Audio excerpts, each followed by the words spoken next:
What up, La Liga? Welcome to my Miami Beach balcony. I'm not gonna, sugarcoat this. This won't be a Biz Ritchie and Ken Doug production. This won't be a fancy podcast, but certainly listening to that podcast kind of got me excited, and starting the league and fantasy football being here again got me excited. Had a kind of a free day today, so I took down some notes, some things I wanted to talk to the league about. We started this league in 2020 with, I would say, half the folks I'd never met before. Some folks I had met through other leagues, and then certainly there's a half of the group that I've been best buds with for a lifetime now. You know who you are, Quack Quack, Good Hands with Alsop, Gin and Juice. Some other folks have been along the way, Tebow's before Hose. And Dynasty, I guess I did meet through another league, so we've known each other for a little bit. And then you others, you guys have been just gems that we found along the way during the pandemic. Some other folks aren't with us anymore. Rest in peace, Kyle. We lost a couple of members last season, but with that being said, I wanted to kind of give a little recap of some key moments in the last couple of years. Season 1, 2020. It was really strong to the whole season, to the whole league. I remember looking back and I looked through some of the records, and I mean, everyone going into the playoffs that year had 9-4 record, positive record.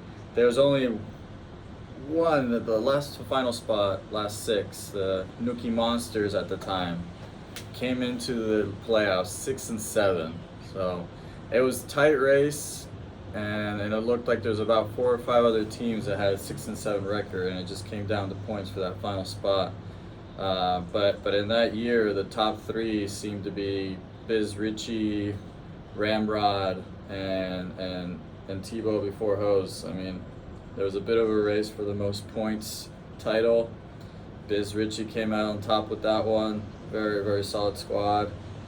And then, man, I mean, out of those 3, though, the dark horse kind of came out. I mean, Tebow before Hose on, I looked through the squad, too. I saw, like, some of his, one of his stars ended up being Nelson Aguilar for the Las Vegas Raiders. Like, just out of nowhere, just like the end of the season for that guy.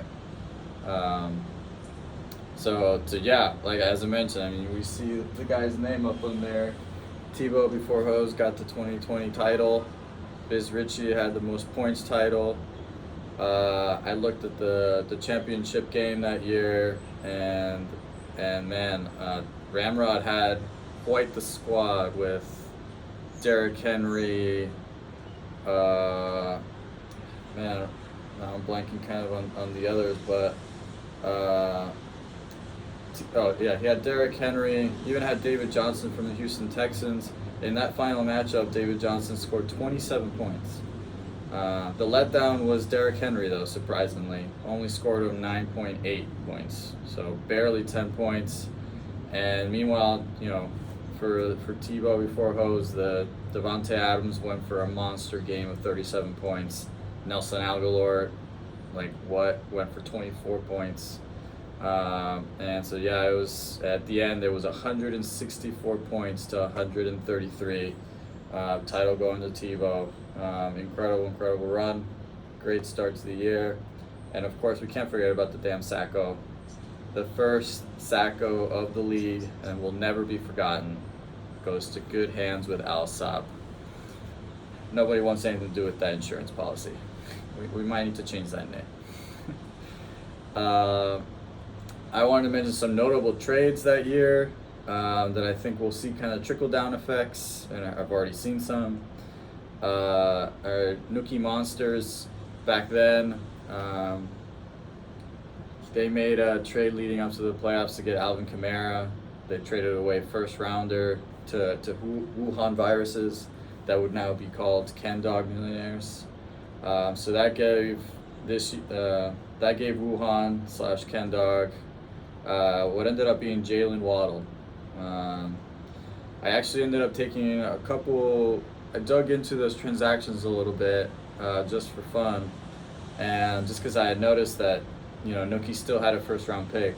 And so digging through, I saw that they essentially ended up swapping first rounders, but it was kind of a big deal because in the end, even though he traded away a first, that following year in the draft, Nookie ended up with Javonte Williams as I think it was a 4th or 5th overall pick.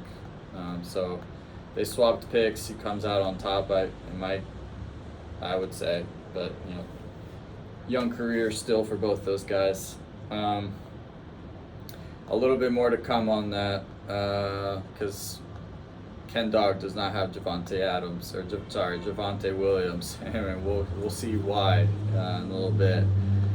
So anyways, I digress. Following that first year in the off season, if we looked at those standings, Jin Dynasty, Good Hands with Alsop, Quack, they were kind of the bottom of the league. They ended their first year really trading away as many assets as they could to really acquire future picks. And man, would it pay off, at least for some. Incredible offseason for Jin Dynasty. Let's see, I saw, traded a lot of, in the end, when we go into the draft that following year, Jin and Juice had 2 picks in the top 6. He turned those 2 picks into Kyle Pitts and Devontae Smith. Good Hands with Alsop also had a lot of picks. He had 3 picks in the first round. He had the 2nd overall pick, which he picked out Jamar Chase, 8th overall pick, and 12th overall pick. And we all know, or some of us know, that there's an interesting trade that happened following that draft. Between Good Hands and Gin and Juice, there was a trade for, on one side, Gin and Juice was receiving Jamar Chase plus a future 2nd rounder in exchange for Kyle Pitts and a future 1st. So Chase in a 2nd, Pitts in a 1st, and that was the trade that year. Following the draft, basically, I think it was even just day 2. So ballsy moves. It has not paid out well for Good Hands. I'm sorry to say. I love Kyle Pitts. There's a few of us that are diehard Gator fans in this group, so I know there's a lot of love for Kyle Pitts, but man, he just hasn't gotten the love. He hasn't lived up to it. He certainly hasn't lived up to letting go of Jamar Chase so far. But man, that was an exciting off season there. Knowing that those are the bottom 3 that year, Quack and Gin and Juice, well, that ended up being the championship game last year. So a lot of those moves paid off. Shows you how valuable really draft picks are. Especially as juicy of a draft class that was that year with Najee Harris, Jamar Chase, Kyle Pitts, Jalen Waddle. That was a stacked class, at least the way we see it right now. That was stacked. Gin and Juice, congrats on last year's championship. Fucking badass team. I looked at that squad and oh my god, dude, stacked. Joe Mixon, Jamar Chase, James Conner, Devontae Adams, Deebo Samuel. Looking at that final matchup, that was unstoppable. Everyone last year, they made the playoffs with a 10-4 record. I think there was 2 10-4 records, 9-5 record. You weren't making the playoffs without an 8-6 record. It was very, very top heavy last year. And then of course, cannot forget the Sacco, Mr. Primetime. Yeah, took the Sacco squad. We still got to come up with some kind of punishments, man. These Saccos have been getting off way too easily. Uh, Although, with this year's Sacco, I said maybe got it the hardest because being a Sacco, having as many lottery tickets as you can to try and get the first overall. And for this man to own not only the last spot, but I think he also owned two other picks. So that's a lot of ping pong balls to own. And the poor guys landed with the fifth overall pick after all that work, all that tanking. So if anything, I'll take that punishment a little bit. But yeah, it's gotta felt more, man. Like they gotta throw some embarrassment on top of this, and guys gotta help me figure that out. I thought about slapping on Saccos onto this thing, but can't tarnish this bad boy. It's too beautiful. They don't deserve those names to be on there. I will say with that capital though, primetime, he made some moves. Consolidated some picks, moved up on the draft board, made the best of it. I applaud that. That's gotta do it. Unfortunately, this year's draft class, I would say it doesn't seem as juicy as the previous. Guys like Kenneth Walker and Brees Hall and this guy London out of Atlanta, Drake London. Yeah, we'll see what kind of comes out. It's too soon to tell, but we knew Najee going to Pittsburgh. We know Jamar Chase going to Joe Burrow. That was going to be lightning in a bottle.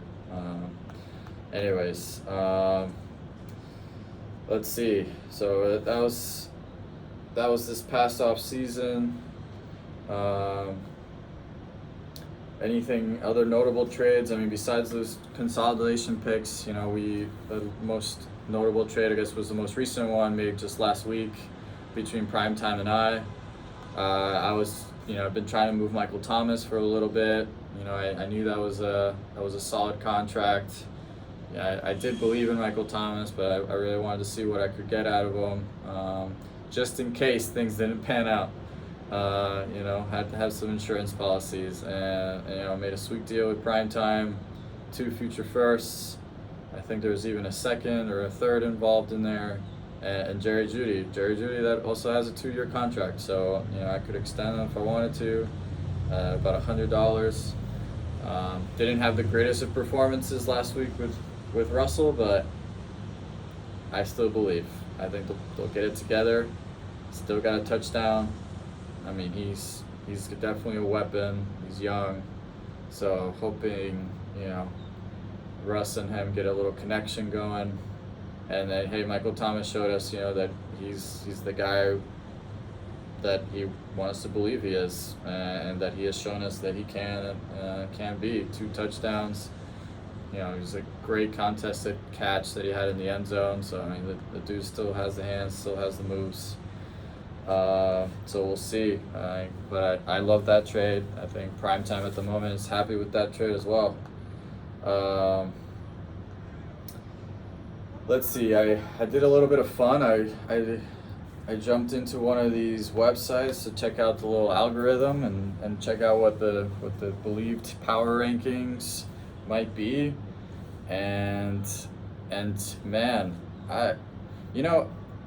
every time I see this guy's name, I'm like, man, okay, he's solid, knows what he's doing.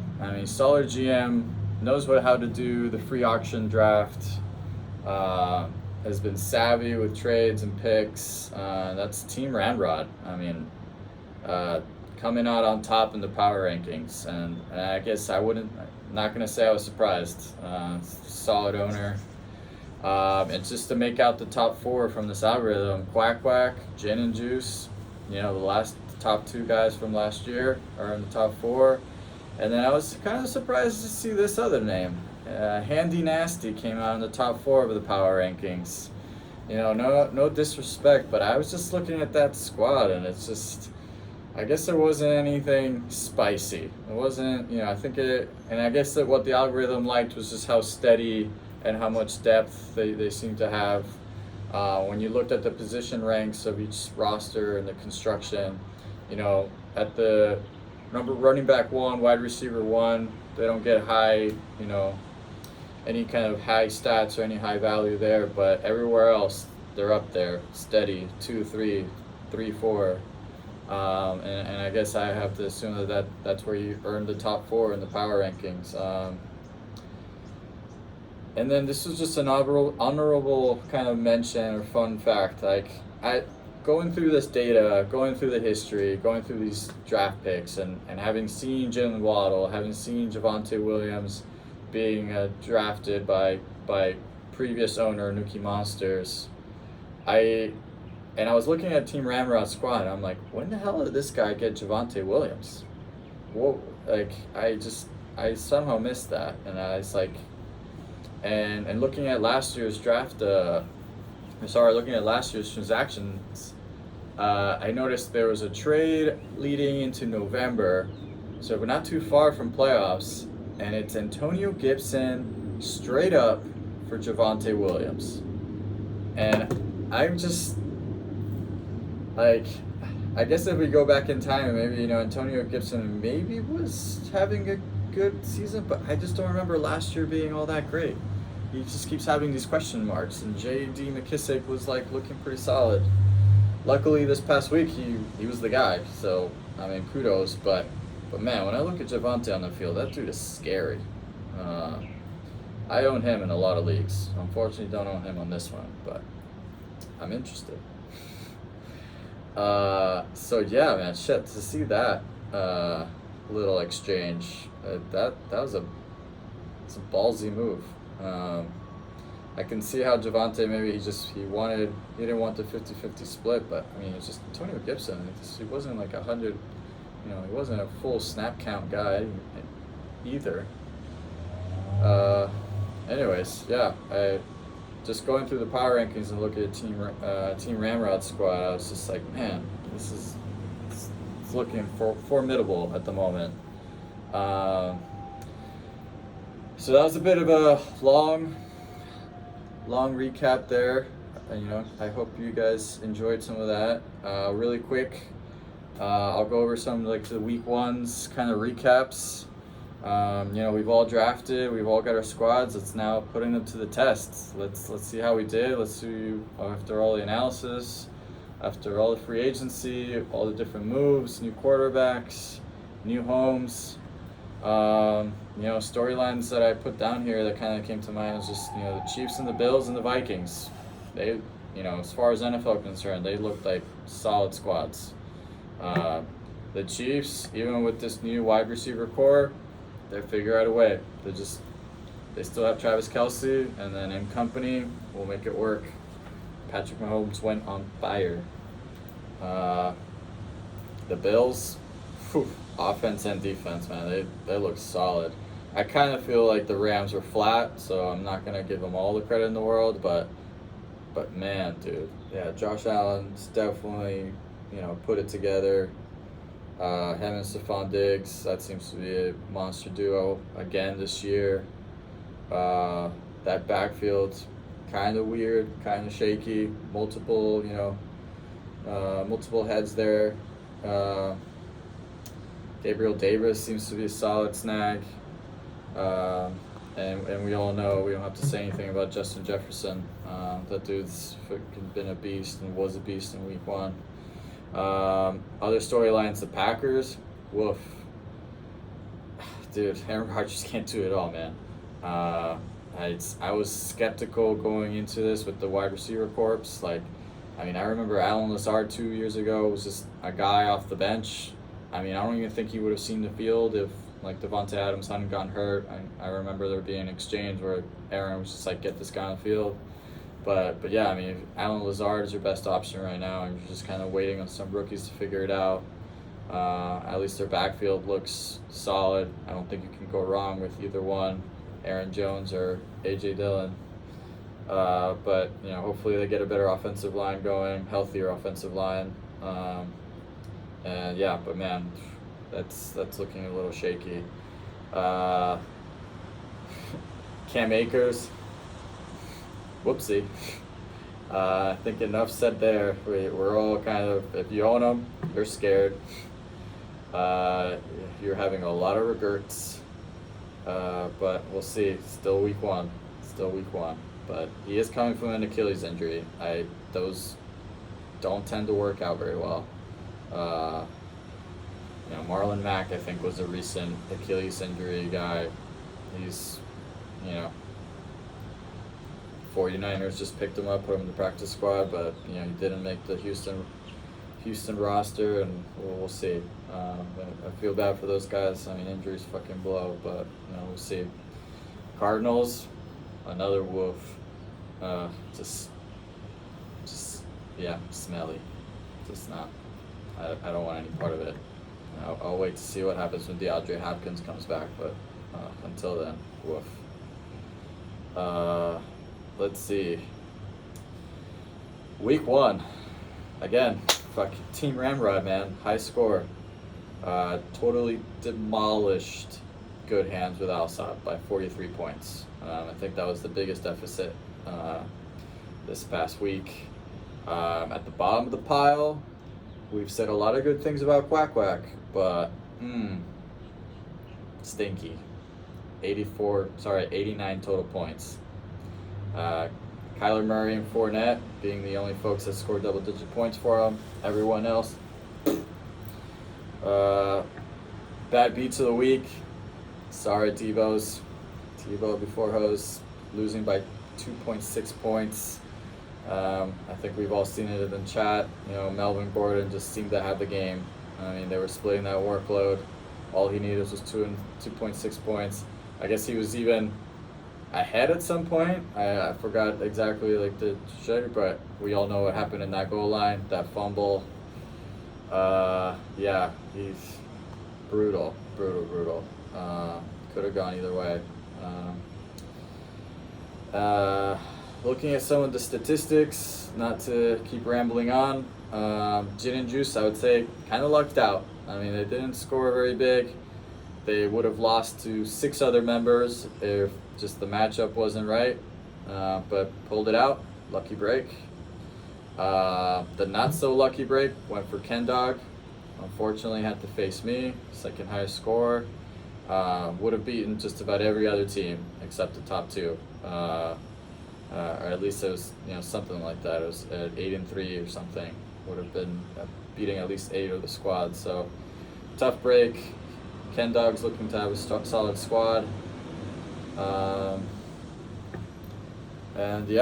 think that kind of wraps it up for week 1. Gonna just take a look really quick at what are some of the matchups this week. Looks like Biz Ritchie and Primetime have pretty much an even matchup, at least the way the spread is right now.